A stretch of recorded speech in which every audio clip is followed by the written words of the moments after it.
The instructions on this one will be to find the vertical asymptotes and describe the behavior to the left and the right of the asymptote. So all of these will have vertical asymptotes. How do you get a vertical asymptote? That's when the denominator equals 0, or that's when you have a candidate for that. So let's see. Where is the denominator 0? Sometimes if the denominator is 0, we could still have a whole, but there's things that happen there. You have to check the limits on each side. So the first thing is find out where the denominator is 0. 2x plus 4. Where is it? Equal to 0. Well, that's pretty simple. You just subtract. So 2x equals negative 4. X equals negative 2. So if I plugged in a negative 2, yes, that would give me 0 in the denominator. So we have a possible vertical asymptote when x equals negative 2. So let's see what happens on the left side of that limit as x approaches 2 from the left side. I'm checking because the instructions said to describe the behavior to the left and right. To describe the behavior on the left, I have to check the limit as x approaches 2 from the left. So then I have x squared minus 1 divided by 2x plus 4. And then later on I'll do the limit from the right side. I'll check the behavior on the right side and see what's happening. So that's a plus. That's from the right side of 2. So I'm coming from 2.1, 2.0001, 2.000001, and so forth. And x squared minus 1. That's a difference of squares. I'll probably use that. Maybe not. Actually, if I did, it wouldn't do anything, but I'm going to write it down anyway. No, I'm not. Just kidding.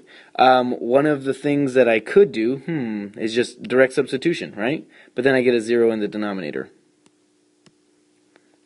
But that's okay, because in my brain, I have something that I'm always going to have in my brain, and that's one of the basic limits. Limit as x approaches, let's say 0 from the left side of 1 over x. If the top is not going to 0, it's still staying relatively the same, and the bottom is going to 0, then this goes to plus or minus infinity. Since we're approaching from the left side of 0, that just means we're using like negative 0.99999, is that right? Negative 0.000001, negative 0.00000001, and so forth. So this is actually approaching from a negative standpoint, so this will approach negative infinity. That's going to be what happens here, I think. If I'm plugging in things that are smaller than, maybe not. I'm plugging in things that are smaller than 2. So what does that mean? I'm plugging in like 1.9999999. So it's close, but it's not exact. Sorry, it should be negative 2, right? Yeah, the whole time should have been negative 2. Sorry about that.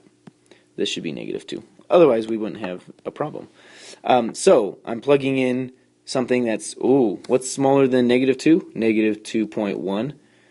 People get confused because that's like 2.1, that's bigger. No, it's negative, so it's more negative, which means it's smaller. So, yes, I'm plugging in like negative 2.000001. I'm putting in something that's a little bit more negative than negative 2. So this, 2x, will be a little bit more negative than negative 4. So it'll be bigger than negative 4. The magnitude will be bigger than negative 4. So actually, on the bottom, I get a negative here. I get a negative value.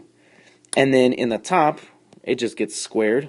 So 2 squared is 4, or 2.00000001, or negative 2.000001 squared.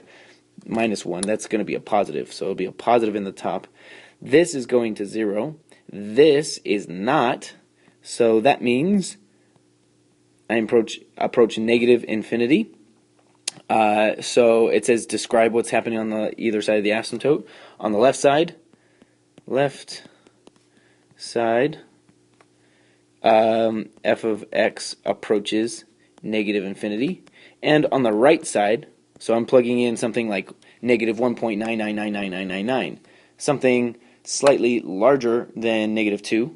So that means this will be, in magnitude at least, slightly smaller than 4. So it'll be negative 3.999999999. So when I add it to this, I'll get a positive here. And we already saw that we get positives in the top if we're plugging in stuff that's close to 2, so this one goes to positive infinity. So right side, f of x approaches positive infinity. So overall, all it's saying, since it says find the vertical asymptotes, we have a vertical asymptote we decided at x equals negative 2.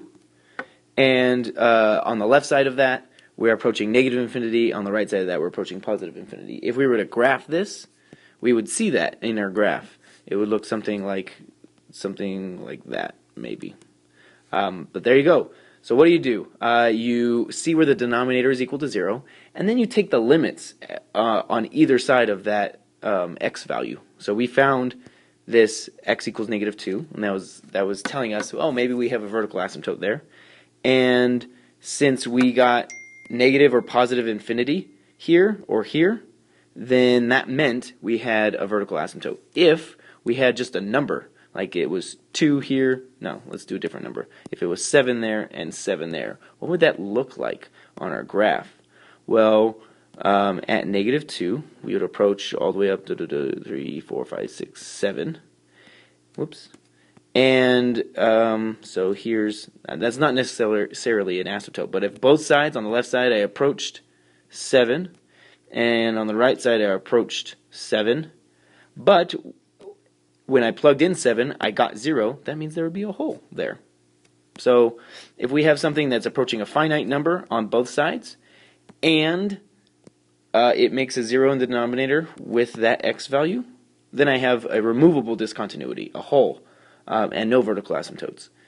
Or if I take the limit on the left and right side and I get what I had before, which is the negative infinity and positive infinity, then you have vertical asymptotes. That was a long, lengthy explanation for that, but we're done now.